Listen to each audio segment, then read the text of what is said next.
پڑھا کرتے تھے, سید ولی اللہ شاہ صاحب بھی ضالین بھی پڑھا کرتے تھے. حضرت مسلم ماؤد نے کبھی اشارتاً بھی اس کو روکا نہیں, جس کا مطلب ہے کہ آپ نے یہ نتیجہ نکالا کہ ہماری زبان میں چونکہ لفظ نہیں ہے اس لیے اس کا اظہار ہم روایتاً جس طرح کرتے ہیں کرتے چلے جائیں, اس میں بھی کوئی حرج نہیں. اور جو کوشش کرتا ہے اس میں اس کی بھی اچھی نئی کوشش ہے, سمجھے آپ بات. اس لیے یہ موقف لینا کہ گناہ ہو گئے بالکل غلط ہے, لغو بات ہے. خدا نے جب اس توفیق ہی نہیں دی کسی کو صحیح لفظ ادا کرنے کی تو وہ نہیں پکڑا جائے گا. اس کا ثبوت یہ ہے کہ حضرت بلال رضی اللہ تعالیٰ عنہ اشہدو کی بجائے اسدو کہتے تھے, تو کیا ساری عمر گناہ گار رہے جب تک اذان دیتے رہے؟ اور کیا رسول اللہ صلی اللہ علیہ وسلم نے ان سے محبت کا سلوک ناجائز کیا؟ تو ان مولوی کا منہ بند کرنے کے لیے تو اتنا ہی کافی ہے. باقی باتیں میں نے آپ کو بحثیت اہندی سمجھانے کے لیے کہی تھیں. مولوی جب آپ سے دوبارہ سوال کرے تو کہو اشہدو صحیح لفظ ہے یا اسدو ہے؟ یہی جواب دیا تھا میں نے. وہ کہے گا اشہدو ہے, تو کہو پھر حضرت بلال ساری عمر گناہ کماتے رہے اور رسول اللہ صلی اللہ علیہ وسلم نے اس گناہ کی تائید فرمائی جب اس کو کہا کہ ہاں کہو, اور فرمایا کہ خدا تعالیٰ کو اس اسدو پر لطف آتا ہے. کیونکہ حدیث کے الفاظ یہی ہیں یا کوئی اور کوئی نہیں؟ اللہ تعالیٰ انتظار فرماتے ہیں کہ کب حضرت بلال اذان دیں اور ہاں سنو گے تکبیر سمجھ گئے ہیں؟ جی جزاک اللہ. فرمائیے. آپ سے پہلے میں نے آپ کو اجازت دی تھی, تشریف لائیے.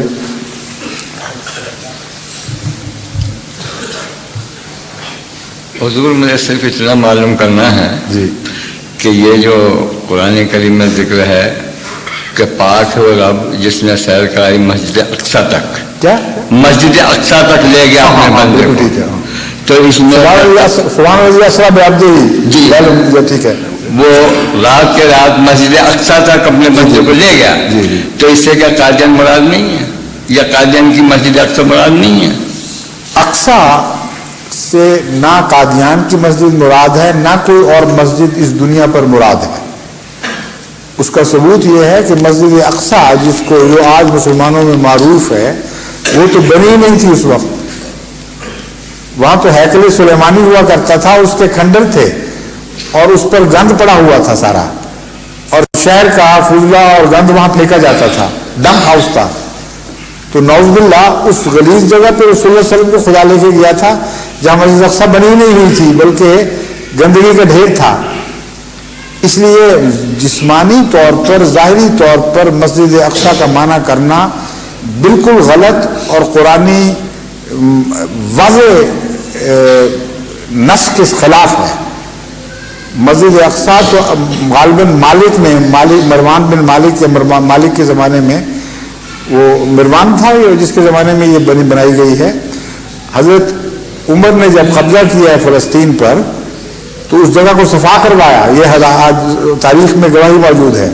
مسجد کہاں تھی؟ اب بتائیے اقصیٰ مسجد سے مراد کیا ہو سکتی ہے؟ دوسرا زیر غور معاملہ یہ ہے کہ وہ مسجد جس میں سارے انبیاء سما گئے جنہوں نے نماز پڑھی رسول اللہ صلی اللہ علیہ وسلم کے پیچھے, وہ ظاہری طور پر کتنی بڑی تھی؟ 1,24,000 انبیاء نے آپ کے پیچھے نماز پڑھی ہے وہاں. اور مسجد اقصیٰ جتنی بھی وسیع کرنے آج بھی اس میں 1,24,000 آدمی نہیں سما سکتا. اور پیچھے نماز پڑھنا روحوں کا جسموں کی طرح یہ ویسے ہی عقل کے خلاف ہے. اس لیے جس سپیس کی بات قرآن کریم کر رہا ہے وہ یہ سپیس نہیں ہے جس سے ہم آشنا ہیں, جس میں ہم رہتے ہیں. وہ اور ڈائمنشن ہے کوئی. بس اس کا ایسی مسجد قرار دینا جو ظاہری اور جسمانی ہو اس بات کے مخالف ٹھہرتا ہے کہ اس جسمانی جگہ پر 1,00,000 انبیاء کی روحیں نماز پڑھیں, کیونکہ وہ غیر جسمانی ہیں. سمجھ گئے؟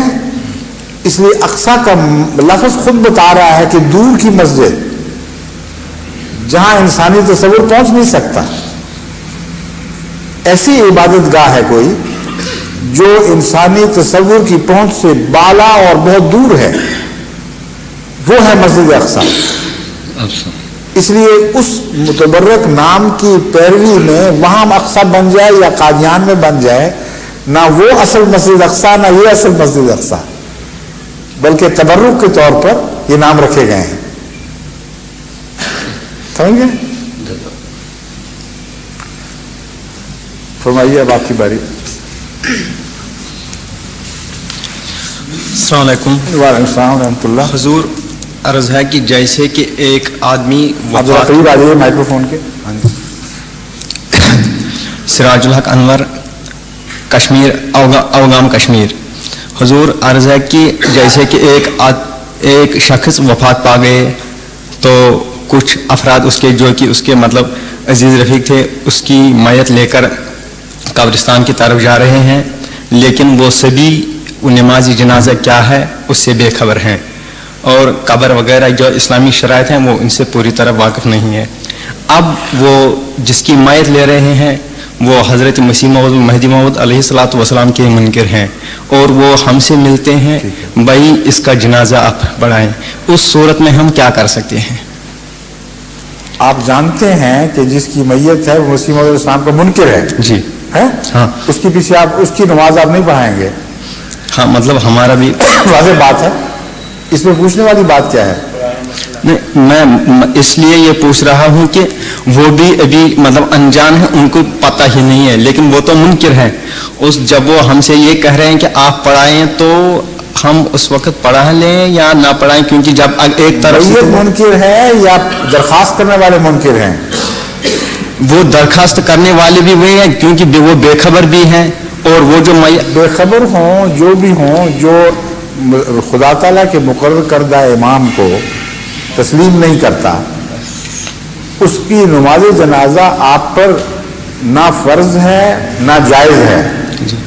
اس لیے کہ ان کے نزدیک آپ ایک ایسے امام کے متبع ہیں جو جھوٹا ہے، جس نے خدا تعالیٰ پر بہتان باندھا. وہ ان لفظوں میں کہیں یا نہ کہیں، جب اس کو مانا نہیں تو یہی طبی نتیجہ نکلتا ہے. جی حضور. تو سوال یہ ہے کہ جو شخص خدا کے قائم کردہ امام کو جھوٹا، فسادی اور بہتان باندھنے والا مانے، وہ اگر ان کا جنازہ پڑھتا بھی ہے تو وہ جنازہ ان کا ہوگا ہی نہیں، وہ جنازہ ان کے کسی کام کا نہیں. جی. اس لیے ان کا فائدہ اسی میں ہے کہ آپ کا جنازہ نہ پڑھیں.